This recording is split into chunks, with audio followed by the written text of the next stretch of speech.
Well, I guess I'd be remiss if I didn't mention how unfortunate it's been lately that, I mean, it was already bad enough that we lost Ozzy Osbourne, and I'm sorry, I forget the name of the actor who played Theo Huxtable, but he passed away too. But Chuck Mangione and Hulk Hogan, like, for me, it's starting to feel like 2016 or 2022, whatever year it was where, like, so many celebrities were dying. That's what it feels like to me. I mean, listen, at this point, I'm aware that death is, a natural part of life. I've accepted that. But it doesn't make that feeling of sorrowfulness any less painful. So, at this point, the only thing you can do is, it's okay to grieve, it's okay to cry. Sharing your feelings, it's actually one of the best medicines, actually. Why did I say it? I said actually twice, I'm sorry. Point is, it's okay to feel sad. It's absolutely okay to feel sad. As long as you know that you can, press on and move forward. So that's the only thing you can do. So, with that out of the way, good morning and happy Friday, everyone. Based on what I just said, I'm pretty sure you can guess what my low is. My high is, let's see, what's my high?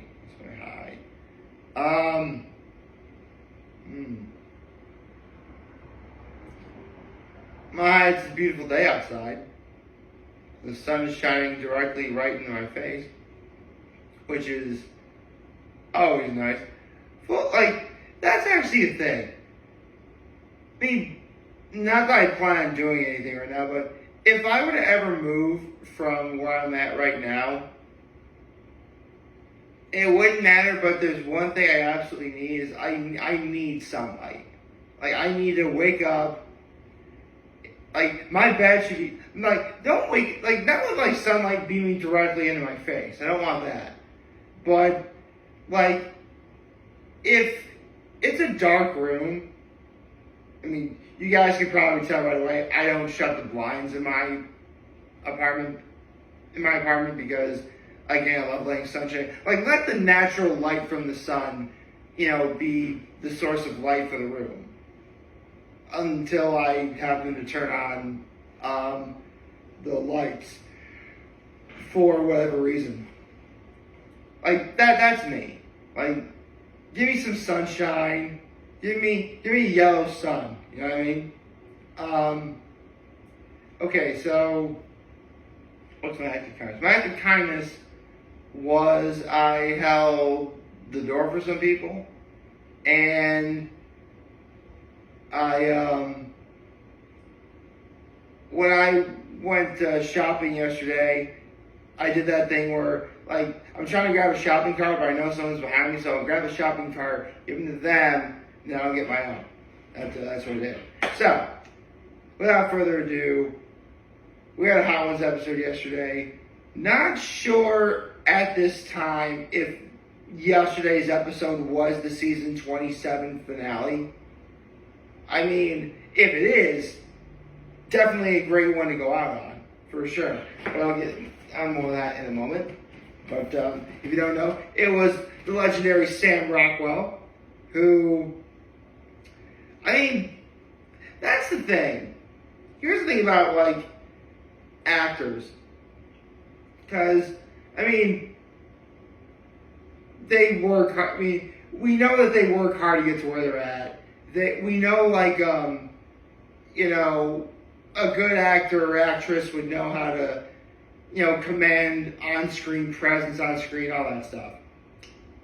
But it's not very often, especially when watching Hot Ones, that you get to hear more detailed analyses on the craft. And that's what Sam Rockwell did. But I'll get to that a little bit later. First of all, it's just as I predicted. Sam Rockwell was on Hot Ones to promote The Bad Guys 2 coming out next week, which is awesome.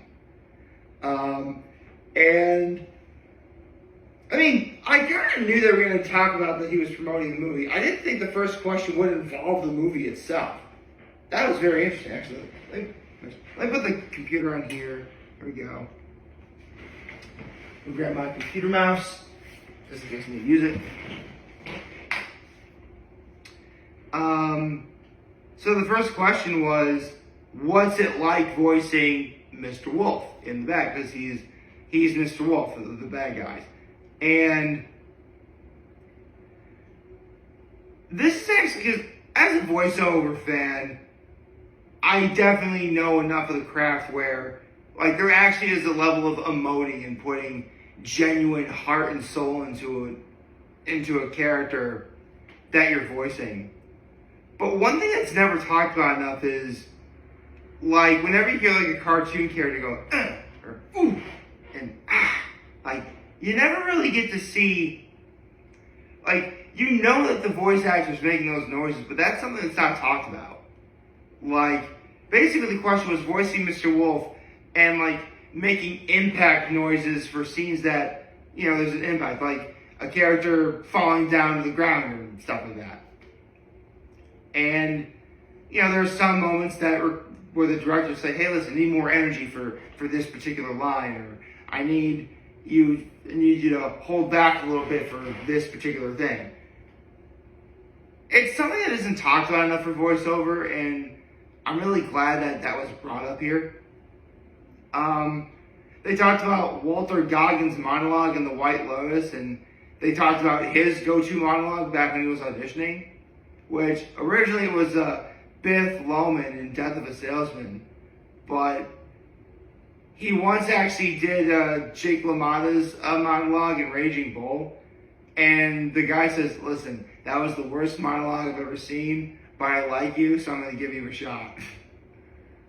Hey man, whatever. Hey, listen, whatever you got to do to get the W, I'm with it, you know?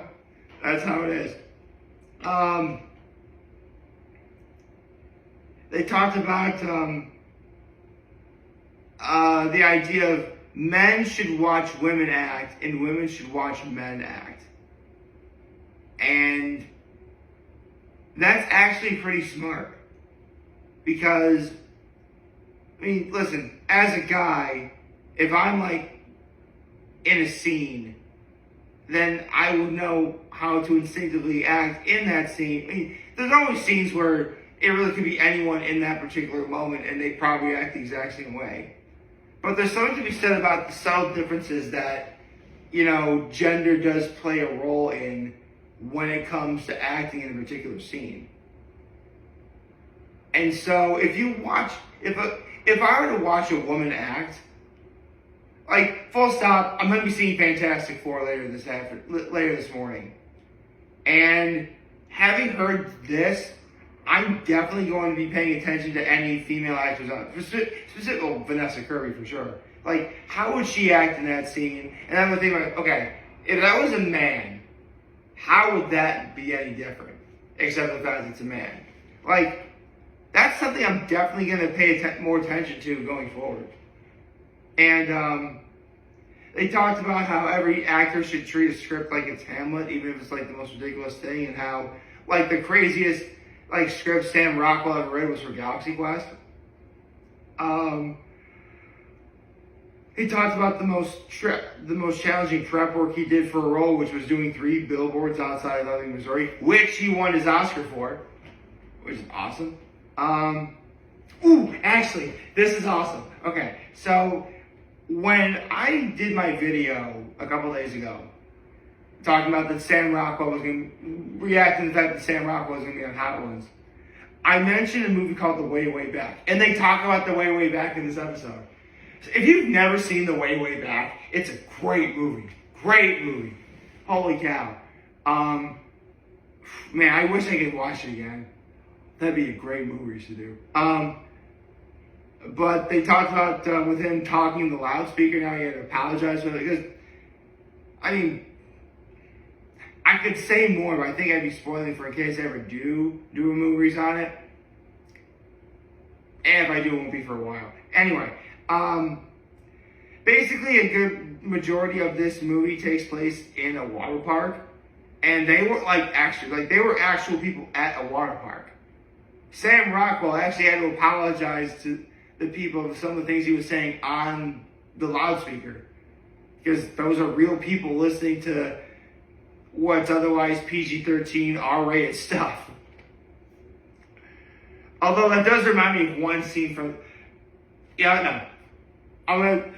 If I ever have an opportunity to watch The Way, Way Back, I'm definitely going to watch it, and I'm definitely going to do a movie review on it. I'm definitely going to do that. It's a great movie. I love that movie. It's a great movie. They talked about how some of the best directors are not actor-friendly, which that doesn't mean to say, like, they're mean towards actors. Not at all. What it means is, when making a movie or making a project, even if it's like a stage play, actors have the things that they know for a fact they're supposed to do. And directors have their things that they're supposed to do. I mean, yes, for the most part, some of those things actually do overlap. Obviously, directors have to give direction and actors need to take it. But, like, a director should know what their top priorities are when it comes to making a project. And that's actually really smart. Let the actors do what they're supposed to do. And if they need to listen to anyone, they should do so. And let the directors make whatever magic they're working on. Love that. He talked about playing characters that are under the influence. He definitely did that in 3 Billboards Outside of Ebbing, Missouri. And how he actually, he got himself drunk, filmed himself as he was drunk, and he's like, okay, this is how I am. Can I use that in the movie anyway? Or, I think he said, wait, if I'm drunk, there's a chance I'm not going to remember what I did. And that's why he filmed himself. Also doing certain gestures of characters he's done after the movie's over. And he actually had some sort of twitching muscle spasm in this particular side of his face back when he was doing George W. Bush in the movie Vice. Because he was trying to imitate George W. Bush. Which I do believe Sam Rockwell got nominated for an Oscar for that role. Of course, the twitch went away after the movie was done wrapping up, so that was good. Okay. Now we get to the Bomb Beyonce. Remember I mentioned earlier how it's not very often you get to hear much about the craft? They get to the bomb, and Sean asks him, okay, can you explain the methods of, when it comes to acting, can you explain the methods of Adler, Strasberg, and Meisner? Didn't really know much about Adler. Strasberg makes you think about emotional memory, and with Meisner, you ask what if, use your imagination. Basically, these are how to make a character. They're all different in some ways.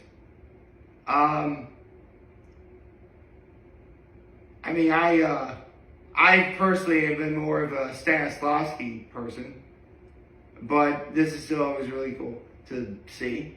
Stanislavski was the one who invented the method.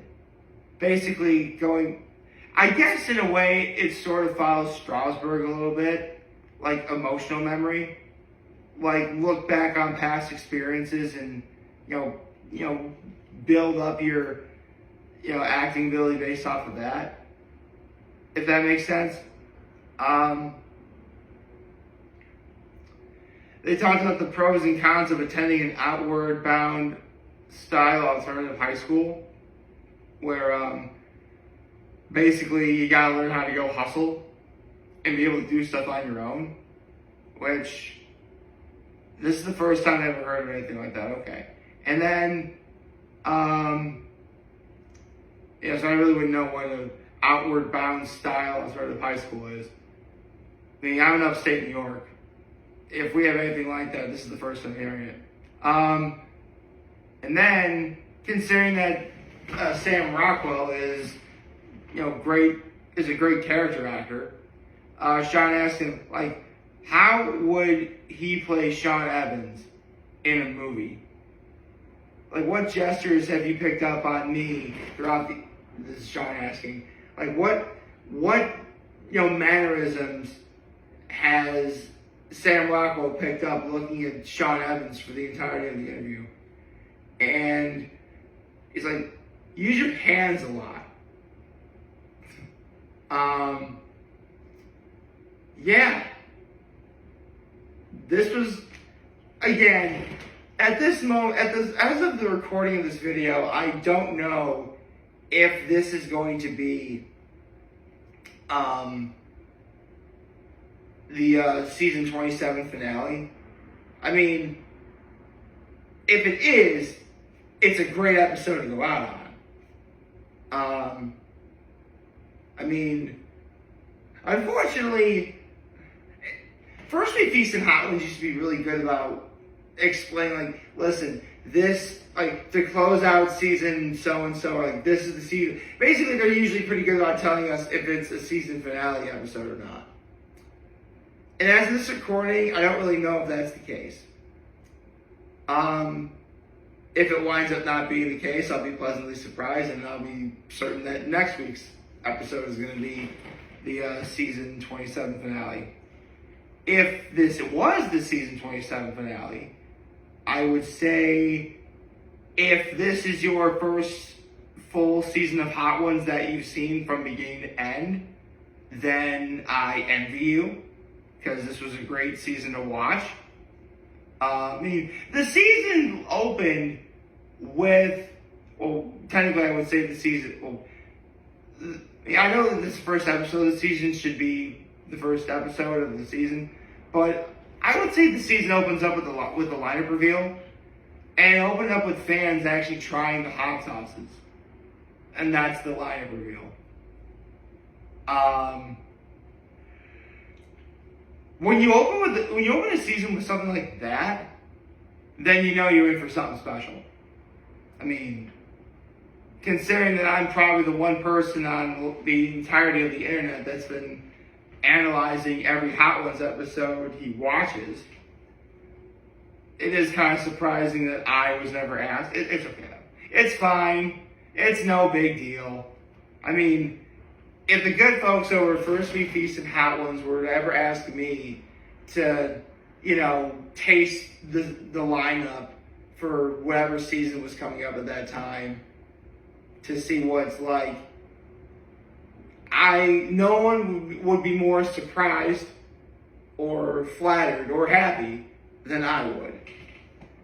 So, it's no big deal if it never happens, but it'd be pretty great if it did. I wouldn't lie. I hope you like this video. If you like, subscribe to YouTube channel, on social media. As always, I'm very humble in this video for all you guys watching Joe Fernando. If you have a wonderful, wonderful, wonderful Friday, remember, whatever you guys want to talk to, I was here to let me know. I was back. Take care and make good choices. 607 all day, baby. Phew! Hi. I had a sneeze there.